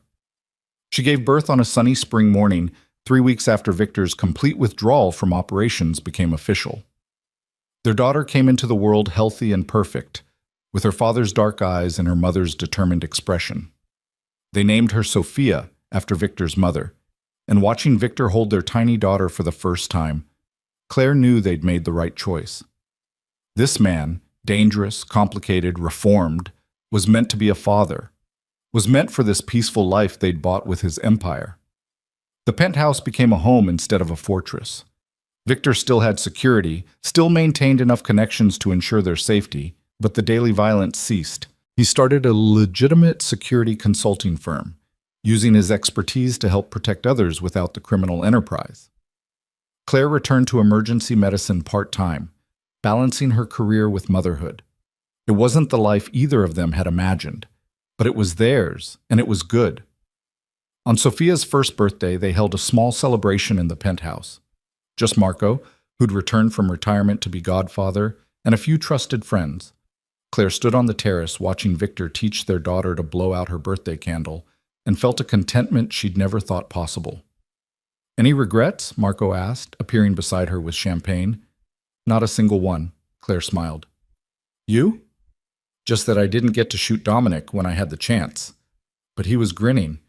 Though watching him fail to fill Victor's shoes has been its own entertainment, turns out being king is harder than it looks. Claire had heard the same. Dominic was struggling to maintain the empire Victor had built, his reputation suffering as operations fell apart without Victor's strategic brilliance. But that was no longer their problem. Victor joined them on the terrace, Sophia balanced on his hip, cake frosting smeared across her chubby cheeks. "She's got your stubbornness," he told Claire. "Refused to let me help with the candle." "Good. She'll need it in this world." Claire reached up to wipe frosting from Sophia's nose, earning a giggling squirm. "Strong women run in the family." "Strong everything runs in this family." Victor shifted Sophia to one arm so he could wrap the other around Claire's waist. "I was thinking, with how well the security firm is doing, maybe we could start a foundation. Fund medical clinics in underserved areas, scholarship programs for aspiring doctors. Use some of the money I made in that old life to do actual good." "I think that's a perfect idea." Claire leaned into him, watching their daughter examine her sticky fingers with intense concentration. Sophia could grow up seeing that her parents build things instead of destroying them. "Our daughter is going to grow up knowing she was loved enough that her father walked away from an empire to keep her safe." Victor pressed a kiss to the top of Claire's head. "That's the legacy I want. Not fear, not power, just love, and the family we built from impossible circumstances." Later that night, after Sophia was asleep in her nursery and the guests had departed, Claire found Victor in his office. He was looking at an old photograph, him and Dominic from years ago, young and arrogant and certain they'd rule the world forever. "You miss it?" she asked softly. "Sometimes. The certainty, the power, the clarity of knowing who I was." Victor set the photo down. "But then I look at you and Sophia, and I remember what I have now is infinitely better. I was powerful before. Now I'm happy. There's a difference." Claire moved behind him, wrapping her arms around his shoulders. "Do you ever wonder if Dominic will honor the agreement? If we'll ever really be safe?" "Every day. But I also know that as long as I stay out of his way, as long as I'm not a threat, he has no reason to break the peace. His ego is satisfied. We're no longer worth his attention." Victor turned in her embrace, pulling her into his lap. "And if he does come for us, I still have resources, still have loyalty. I may have left that world, but I'm not defenseless." "Good." Claire kissed him, slow and deep. "Because I didn't save your life just to lose you now." "You didn't just save my life, Claire. You gave me a reason to live it." Victor's hands cradled her face with infinite tenderness. "Everything I am now, everything good in me, that's because of you. Because you saw something worth saving in a man who was drowning in his own blood and made the impossible choice to try." "Best impossible choice I ever made." She smiled against his lips. "Though I have to admit, when those men dragged you into my diner, I never imagined it would end like this. With you as my wife, the mother of my child, the love of my life?" Victor laughed quietly. "Neither did I. I thought that night was the end. Instead, it was the beginning of everything that matters." They sat together in comfortable silence, two people who'd found each other in blood and chaos and built something beautiful from the wreckage. Outside the windows, New York continued its eternal dance of light and shadow, but they were no longer part of its dangerous rhythm. They'd found their own rhythm instead, softer, safer, infinitely more precious. Claire thought about the path that had brought them here, from a failing medical career to a blood-stained diner floor to this moment of perfect domestic peace. Every choice, every risk, every terrifying leap of faith had led to this family, this love, this life. She'd given up her dreams of being a surgeon and found a different calling. She'd saved a dying crime lord and discovered her own strength. She'd married danger and transformed it into devotion. And through it all, she'd never stopped being herself. The woman who acted instead of freezing, who made impossible decisions under pressure, who chose courage over fear. "I love you," she whispered into the quiet. I love you too. Victor's arms tightened around her. Forever, Claire. For every moment we have left. Forever turned out to be longer than either of them dared hope. The years passed in a cascade of ordinary moments that became extraordinary through their mere existence. Sophia grew into a brilliant, fierce girl who inherited her mother's compassion and her father's strategic mind. She knew her father's past. They were honest with her as she grew old enough to understand, but she also knew the man he'd become. The father who coached her soccer team, who helped with her science projects, who taught her that strength meant protecting the vulnerable rather than exploiting them. Victor's security firm flourished, and the foundation they established funded dozens of medical clinics across the country. Claire ran the medical side while continuing her emergency medicine work, and together they built something that mattered, something clean. Dominic Castellano's empire eventually collapsed under the weight of his own cruelty and incompetence, and a new generation of criminals rose to take his place. But they all remembered the legend of Victor De Luca, the man who'd walked away from power for love. Some called it weakness.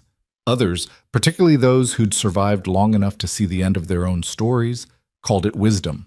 On their 10th wedding anniversary, Victor surprised Claire with a trip back to the diner where they'd first met. It had changed ownership several times since Victor sold it, and the new owners had no idea of its significance. They sat in the booth where Victor had nearly died, and Claire found herself crying. "What's wrong?" Victor asked, concerned. "Nothing's wrong. Everything's right." She wiped her eyes. "I'm just remembering that night, how terrified I was, how certain I was that I was making a terrible mistake by helping you." "Were you? Making a mistake?" Claire looked at her husband, older now, gray threading through his dark hair, laugh lines around his eyes from years of genuine happiness. She thought about Sophia waiting at home with Marco, probably convincing her godfather to let her stay up past bedtime. She thought about the clinic they'd opened last month in the Bronx, serving the same struggling neighborhood where she used to live. She thought about the life they'd built from one desperate act of mercy on a rain-soaked November night. "No," she said. "It was the best decision I ever made. Saving you saved me too." Victor took her hand, his thumb brushing over her wedding ring. "You know what I think about sometimes? All the little choices that had to happen exactly right for us to find each other. If I'd been shot an hour earlier or later, if you'd quit the diner the week before, if Marco had chosen a different hospital to avoid. Any one thing different, and we never meet." "Fate," Claire said, "or luck, or grace, whatever you want to call the force that brought us together." Victor smiled. "I used to think my life was about power and control. Turned out it was about finding you. Everything else was just the path that led me to that diner floor." They left eventually, walking out into the New York night hand in hand. The city had changed and stayed the same, just like them. They'd been transformed by love and parenthood and the choice to leave violence behind, but the core of who they were remained. Claire Monroe had walked away from medicine to escape a broken system, then found her way back through a man who needed saving. Victor De Luca had built an empire on fear and blood, then dismantled it for love. Together, they'd created something neither could have achieved alone. A family, a legacy, a story of redemption that proved even the darkest lives could find light. That night, tucked into bed beside her husband with their daughter asleep down the hall, Claire thought about the young woman she'd been 10 years ago. Broke, disillusioned, serving coffee to insomniacs and wondering if her life would ever mean anything. If she could go back and tell that woman what was coming, the terror and the danger and the impossible choices, would she do it differently? Never. Because that night in the diner, when armed men had crashed through her door carrying a dying stranger, Claire Monroe had made a choice that changed 2 lives forever. She'd reached for a scalpel instead of a phone. She'd chosen to save instead of run. She'd looked at Victor De Luca's dying eyes and seen not a monster, but a man worth fighting for. One reckless act of mercy. One desperate decision. One woman with the courage to try the impossible. And from that single moment of grace, they'd built everything that mattered. A love that survived impossible odds. A family that flourished in the wreckage of an empire. A future neither of them had dared dream possible. Claire closed her eyes and felt Victor's steady breathing beside her, his arm draped protectively across her waist, even in sleep. This was their happy ending, earned through sacrifice and courage and the willingness to choose each other above all else. The story that had started in blood and rain had transformed into something beautiful. And as Claire drifted towards sleep, she knew with absolute certainty that she'd make the same impossible choice again and again, in every lifetime, in every version of their story. Because some people were worth saving, and some love was worth any risk. Victor DeLuca had been dying when she found him, but in saving his life, Claire had discovered her own. And together, they'd built something that would outlast empires and legends and the dangerous world that had tried to destroy them. They'd built forever.